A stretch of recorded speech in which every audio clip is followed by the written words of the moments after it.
Bien-aimé, Christ nous a libérés. Nous sommes libres. Mais il nous dit que dans cette liberté-là, n'oublions pas où sont nos limites.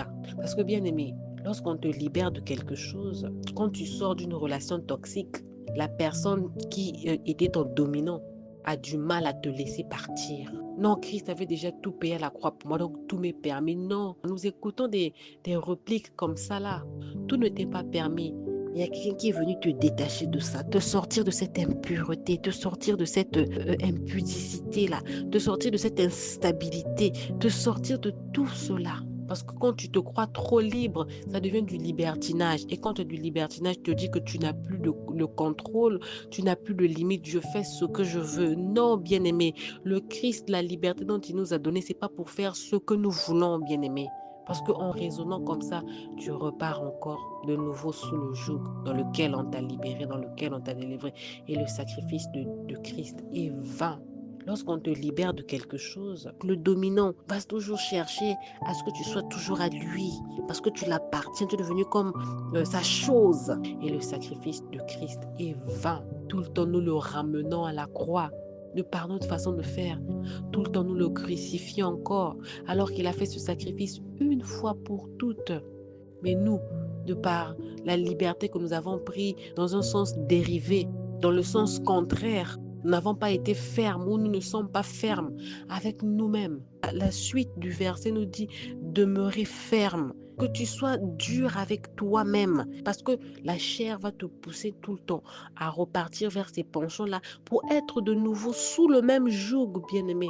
La fermeté ici, ça peut également engendrer de la discipline. La fermeté dont on parle ici, ce n'est pas la fermeté d'abord envers les autres, non. La fermeté, c'est d'abord envers nous-mêmes, pour ne pas que nous repartons encore vers le joug de la servitude. Méditons sur cela. Nous sommes des personnes libres. C'est pour la liberté que Christ nous a affranchis.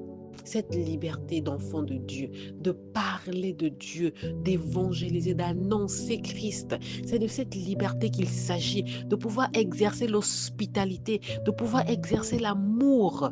C'est de cette liberté dont il s'agit, de ne pas se sentir privé, de ne pas se sentir gêné, de ne pas avoir honte des yeux des gens, de ce que les gens vont dire. C'est de cette liberté qu'il s'agit, mais pas la liberté de faire le contraire. Non, bien-aimé.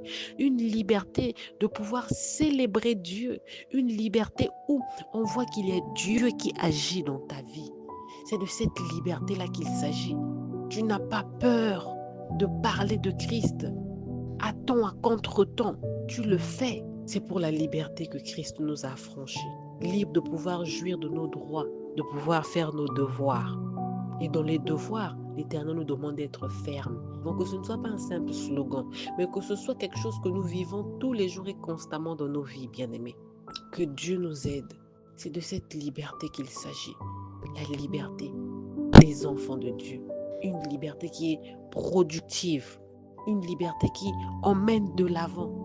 Que Dieu nous aide à pouvoir utiliser réellement cette liberté à bon escient et à demeurer ferme pour ne pas repartir de nouveau sous le joug de la servitude, du malin, de l'ennemi, ne pas repartir encore dans cette relation toxique où on te bat, on t'humilie, où on te demande de faire des choses à contre-cœur, en contrepartie. Non, bien-aimé, c'est de cette liberté qu'il s'agit. Il n'y a pas de contrepartie vers Dieu. Il n'y a pas d'humiliation là-bas. Ce n'est pas une relation toxique.